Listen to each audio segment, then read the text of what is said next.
Well, tonight a low of 60 degrees, but we are going to see some thunderstorms, and it's going to be hanging around all weekend. I'll have those full weather updates for you later on in the 6 o'clock report.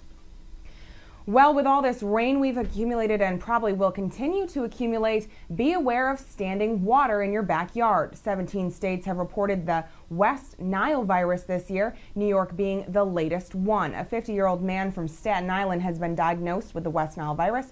According to a statement from the New York City Health Department, CDC says 182 people have reportedly been diagnosed with the virus this year, and there have been 2 deaths so far. The virus is transmitted by mosquitoes and is more frequent during the summer. Please use insect repellent when engaging in outdoor activities to prevent mosquito bites.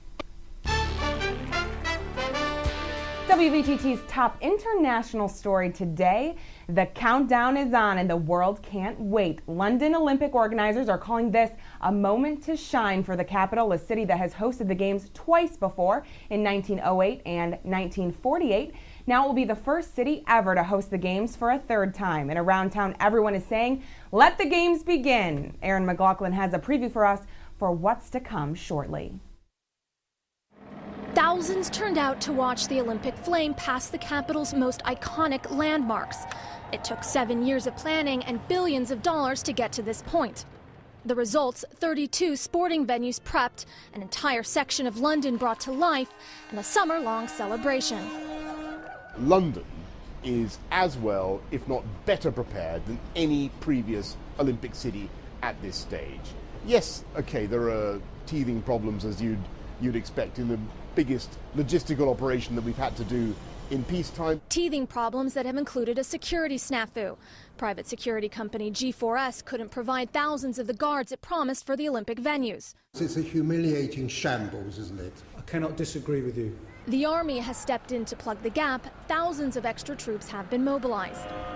There are transport jitters as London's notoriously fragile public transportation is put to the test. City officials insist that London's systems, which have received billions for the games, will perform well. And then there was the unusually rainy weather. June was the wettest on record, which plagued some of the relay events and last-minute preparations. Setbacks aside, organizers say London is ready to put on a great games. The death toll of the rare rainstorm last Saturday in the Chinese capital has climbed to 77 as more bodies were retrieved, the Beijing municipal government said on Thursday. Some of the heaviest rain in 6 decades got dumped on Beijing last Saturday, with the average precipitation reaching 170 millimeters, while a township in the suburban district of Fangshan recorded 460 millimeters. Well, the backlash intensifies against a popular chicken restaurant chain. Mary Snow reports both sides of the controversy are digging in their heels. The grand opening of a Chick-fil-A restaurant in Laguna Hills, California was met with protest. Gay rights supporters calling for boycotts after the president of the chicken restaurant chain said he opposed same-sex marriage. Those kinds of messages and that kind of rhetoric is very, very hurtful to our families.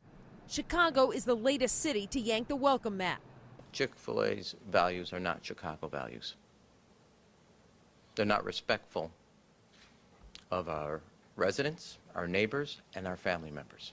Mayor Rahm Emanuel echoed sentiments of a city official who threatened to block construction of a Chick-fil-A restaurant. The chain has become a lightning rod for controversy after its president, Dan Cathy, made it clear he believes marriage should only be between a man and a woman. I think we're inviting God's judgment on our nation when we shake our fist at him and say, we know better than you as to what constitutes a marriage. Chick-fil-A says the company has always applied, quote, biblically based principles, and it is closed on Sundays.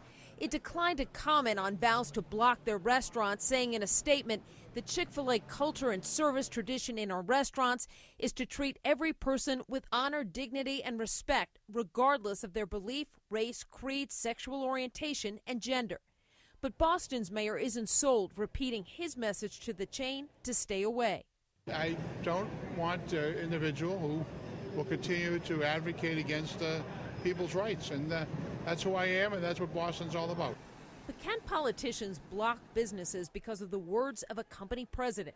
Lawyers say they have no legal ground to stand on. One Christian radio host calls it disturbing. Well, yes, I mean, it seems to me that these are bullying tactics. Diversity is celebrated provided that you are towing the line of the radical left. Also supporting the restaurant chain is former presidential candidate Rick Santorum and fellow Republican Mike Huckabee, who's calling for a Chick-fil-A Appreciation Day next week. On the other side, some gay rights advocates are organizing a national kiss-in to protest Chick-fil-A. Mary Snow, CNN, New York.